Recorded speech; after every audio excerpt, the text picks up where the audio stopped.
An historic display of unity at the White House as President Trump welcomed Ukrainian President Zelenskyy and the European leaders to Washington. And a meeting between Russian President Putin and Zelenskyy is now in the works. Doug Luzader joins us from Washington with the latest on the push for peace. Good morning, Doug. Lawrence, Ainsley, Charlie, good morning.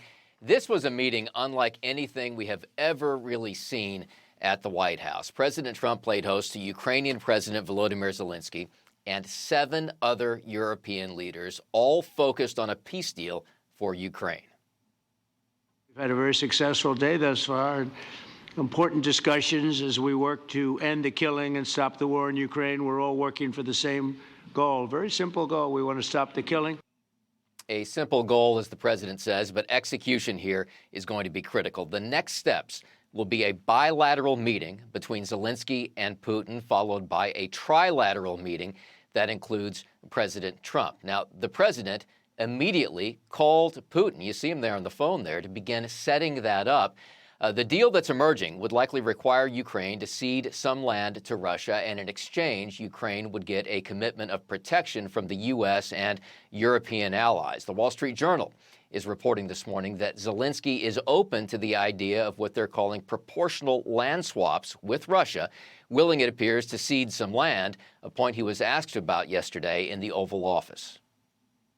Are you prepared to keep sending Ukrainian troops to their deaths for another couple years, or are you going to agree to redraw the mass? We supported the idea of the United States, personally of President Trump, to stop this war, to make a diplomatic way of finishing this war, and we are ready for trilateral as presidents. And European leaders sound willing to provide the security guarantees that Ukraine is pushing for. The fact that you have said, I'm willing to participate in the security guarantees is a big step. It's very good to hear that we're working on the security guarantees. Article 5 lies security guarantees, so important. We are always ready to bring our proposals for peace, for dialogue. It's something we have to build. And in order to have such a long-standing peace for Ukraine and for the whole continent, we do need these security guarantees.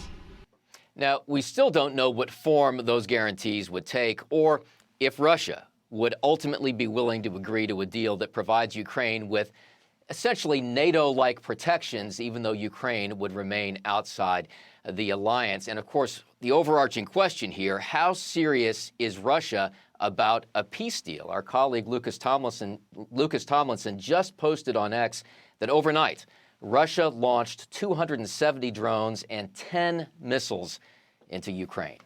Back to you guys. Mm-hmm.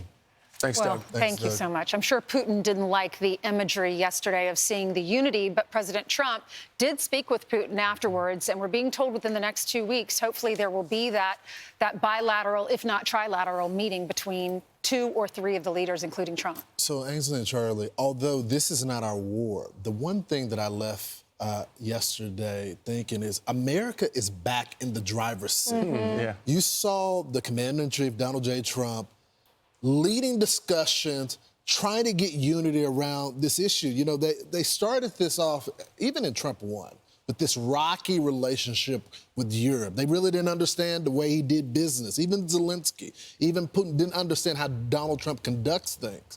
And you got to go there and you respect not just the president, but the country as well. And we saw that yesterday. And in the end, there was this one photo, and I think we have it, of the president in the Oval Office and all the other leaders in the chair. That's how I want my country to be run. Right. This is a president that is leading not only our country, but on the world stage as well. Yeah, if you're a leader of the free world, that picture of him sitting behind the Resolute desk and everybody sitting around, gathered around, looking at him is definitely the photo of the century. I'm the most powerful person in the world.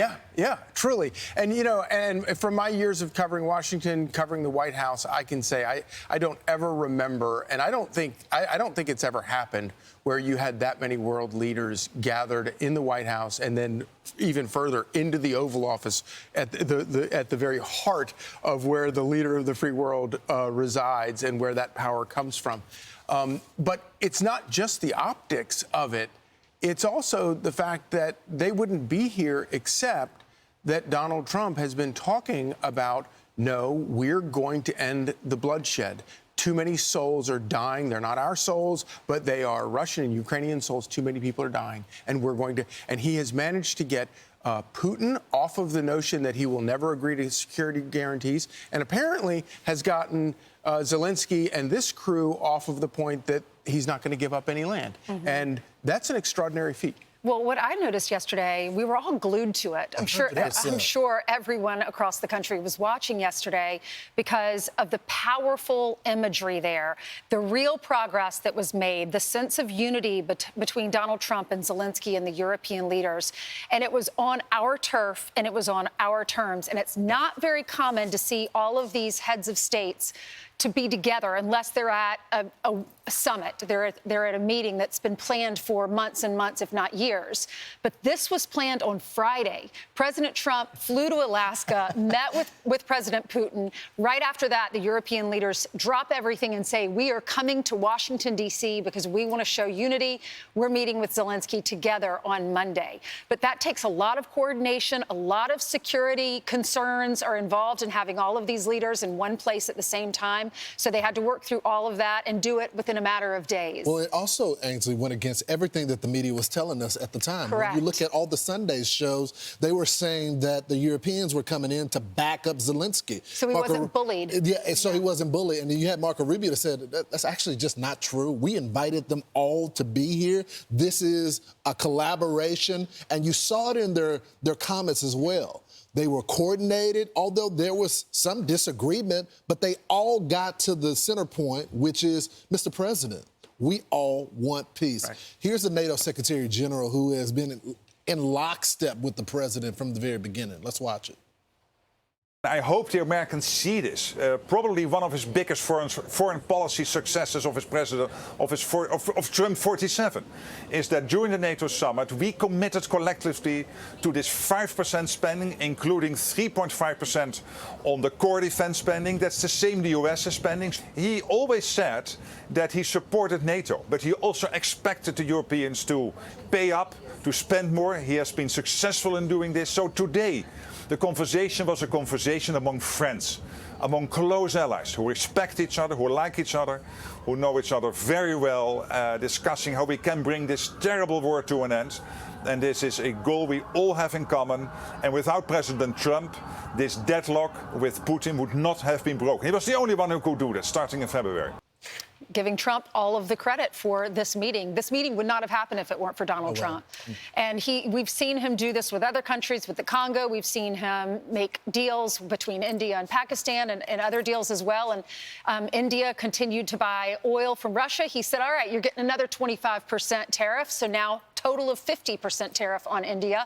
Did a deal with the European leaders to make sure that European leaders were buying energy from America and not from Russia, selling weapons to Ukraine, and then also meeting with the other side, meeting with Putin and saying, we need to stop this. And Melania Trump, we're going to get into this later in the show, but Melania Trump sending the letter to Putin, and he read it in front of the delegates from America and from Russia in Alaska, and the letter basically saying, you need to protect our children. We need to end this war. And then Zelenskyy brought a letter yesterday, said, my wife and I were so touched by the letter that Melania wrote Putin that we wanted to write her a letter. And when he handed it to the president, he said, oh, no, it's not for you. It's for your wife. Yes. He's like, OK, I'll give it to her. But it is extraordinary. And when you think about, and it's such a great point about usually these things, when you see all these world leaders gathered, it's something that's been planned for a long time, and it's in some neutral location. And that was not this. But I also think about like all of the big events that led to the maps that we look at in world history, Yalta, Versailles. What are you going to call? I was sort of hoping that if they were able to achieve peace, we could call it the Anchorage Accords, because I think it's just a great name, and it's a nod to Russia coming to Alaska, which was extraordinary. But what are you going to call this? The Oval Office Accords, the Trump Accords, the White House Accords? But to that point, Charlie, you're right. It's always at a neutral location, but that's who President Trump is. He is the neutral party. We obviously understand that Russia was the aggressor in this war. We're selling weapons to the European as a result. But the president is not looking for more war. He's talking with both parties and saying, look, both of you have to give a little bit of this. And I remember yesterday, because you got to remember, the last Oval Office meeting didn't go so well with Zelenskyy. And the president said, as he's navigating with all the Europeans, he goes, look, the next meeting will be you and President Putin. And if you guys want me to be there, I'll be there. And Zelenskyy jumps in and goes, Mr. President, I would like you to be there. The Ukrainians would like you to be there, which is totally different from what happened the last time. What we're all asking is what's going to happen next. And Marco Rubio was on Jesse Waters' primetime yesterday, and he lays out what's next to end this war. I think everyone understands that some of the key elements to bringing this about is Ukraine has to feel safe moving forward. In essence, they have to believe that at the end of this war, they are in a position to never get invaded again. In any negotiation to bring about the end of a war, or any conflict for that matter, it's going to require both sides to receive, but also to give. In essence, one side's not going to get 100% here. Each side is going to have to make some concessions. And obviously land, or where you draw those lines, where the war stops, is going to be part of that conversation. And it's not easy, and maybe it's not even fair, but it's what it takes in order to bring about an end to a war. The only wars that don't end that way are the ones that have unconditional surrender by one side or the other, and we're not going to see that in this conflict. So obviously the issue of that will be talked about, and the president's been very clear. In the end, what those lines look like are up to Putin and up to Zelenskyy. And of course, this is one of the scary things about this moment right now, because they are talking about where those lines are, and those lines are, it's very significant where they are right now. That's why you're going to see probably a lot more kinetic activity in Ukraine over the next couple of weeks, because if you're Vladimir Putin, you're going to want to push that line as far as you can get it. Right. And it's a grim reality of how you get there. But it's also a reminder that, when President Trump reportedly when they were in Anchorage or in Alaska, he stood up and he just said, I don't want to talk about a ceasefire anymore. I want to talk about reaching a peace deal that ends this war. That's what you have to go through to get to that ultimate peace deal. When you hear Marco Rubio say they each have to get something, but they also have to give. Yeah. Yesterday, we were talking about this on Outnumbered, and we said, what does Zelenskyy get? Because he had to give up Crimea years ago. Now the Donbass region, it looks like, which is majority of that area that's right next to Russia, is occupied by Russian nationals. So they probably, the people who live there, might not have a problem as much as they would in other parts of Ukraine with that. And then, obviously, they've lost so many people, but so has Russia. So what does he get in return? And I was asking the panel about that, and they said he gets to keep his country. Keep his country. And the last thing I would add on this is that, and this is being fleshed out, is the security guarantees.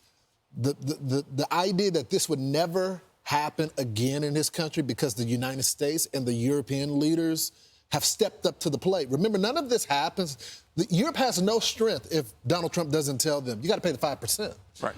You have to do it. And then the whole reason why Ukraine is still in this war right now is because of the weapons that Donald Trump gave them in Trump's first term. They weren't getting the weapons. The Biden administration was slow walking those things and was prepared for Ukraine to be just toppled. And so all of that is putting Ukraine in a great position. The last thing I would say this, and you've heard this from the President of the United States, Putin should be very careful with the attacks going on right now in the midst of a negotiation.